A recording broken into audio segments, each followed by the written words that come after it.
Officials are reviewing videos of violent clashes involving federal agents in Minnesota. Let's get right to ABC's Ike Ajachi in Minneapolis again tonight. Ike, what's the latest? Lindsay, it's been just a week since the death of Alex Preddy, and tonight officials are reviewing more violent encounters with federal officials. I want you to take a look at this dash cam video. It's from Thursday, and it was obtained by NPR News. It captures officers with guns drawn, pulling over a driver just south of Minneapolis, forcing a woman out of her car before detaining her. The St. Peter, Minnesota Police Department later helped that woman get home after agents dropped her off at the station. DHS says she was disrupting an operation.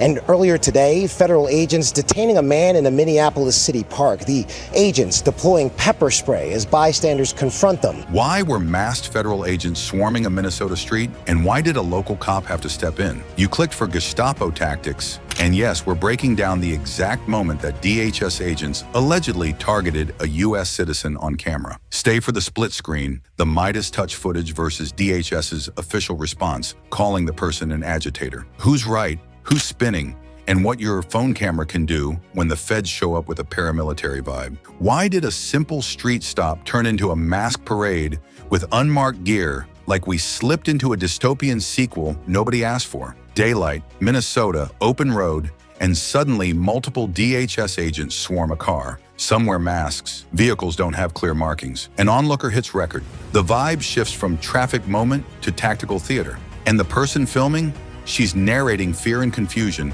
while the team moves in like the sidewalk belongs to them. Now here's the clash. On one side, federal agents with a hard stance, closing distance, brushing off requests to identify. On the other, a civilian who keeps filming and says out loud she has the right to do it. That right counts. It's not fringe, it's mainstream constitutional law in most circuits. And courts have said people can record officers in public. You don't need a press badge. You don't need a lawyer whispering in your ear. You just need to not interfere. That last part is key. Filming is not obstruction. Blocking, touching, or ignoring a lawful order tied to a specific safety need is different.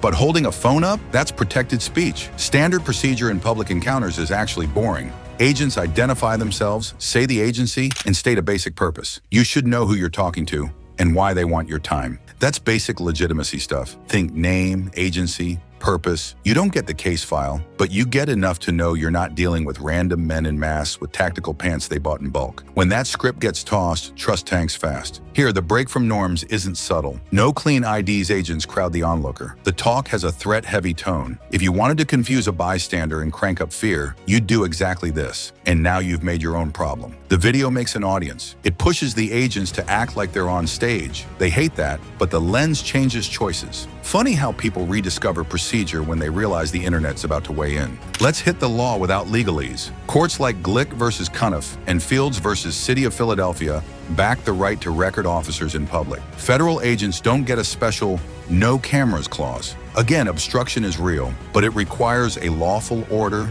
and a clear, specific basis. Stop filming because we said so doesn't cut it. Step back 3 feet for safety because we're detaining someone can. And this isn't a solo weird incident.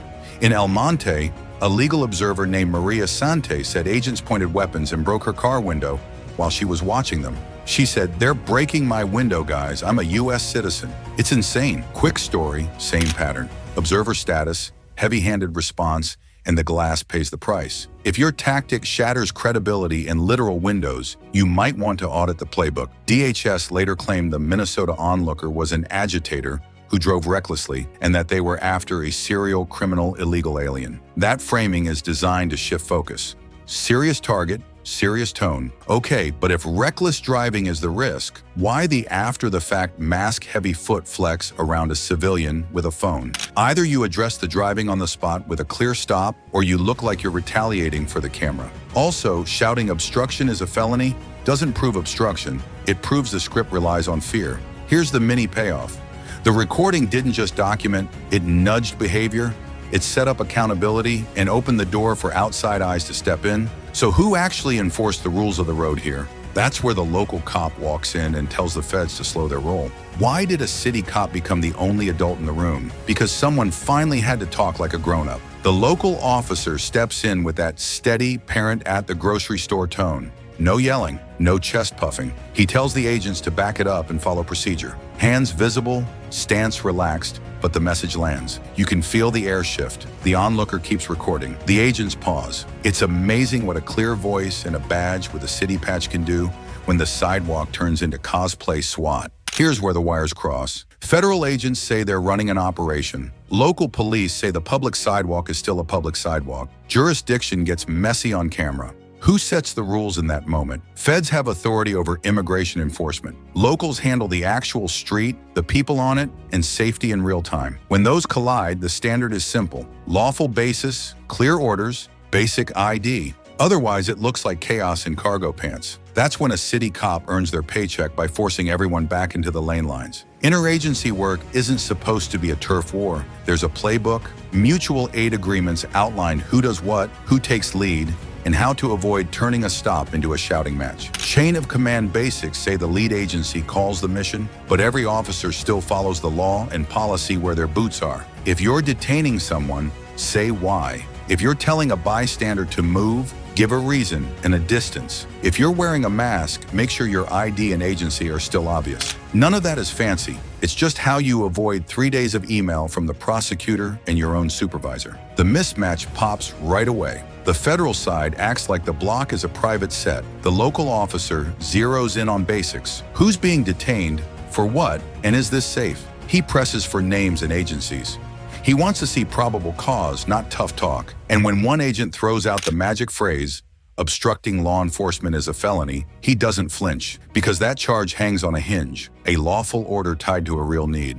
Recording in public isn't that. Standing within a safe stated distance is not that. You need a clear basis before you start threatening felonies, or you're just loud. This isn't an isolated vibe. We've seen the same tempo in Los Angeles, San Diego, and Midland. Worksite hits and restaurant raids with teams in heavy gear, masks, and no clear ID visible to regular folks. San Diego even put a due process ordinance on the books that forces federal agents to show a judicial warrant before entering city property. That didn't come from nowhere. It came from repeated scenes of confusion and panic when teams roll in like they're taking Fallujah to pick up kitchen staff. In Midland, operations focused on workers on rooftops with a full multi-agency push. If the brand is, we get the most violent, the footage keeps showing something else. Now the mask issue. It's not only eerie, it breaks the audit trail. After-action reviews need names, times, and who said what. If no one can tell which masked person gave which command, accountability becomes a scavenger hunt.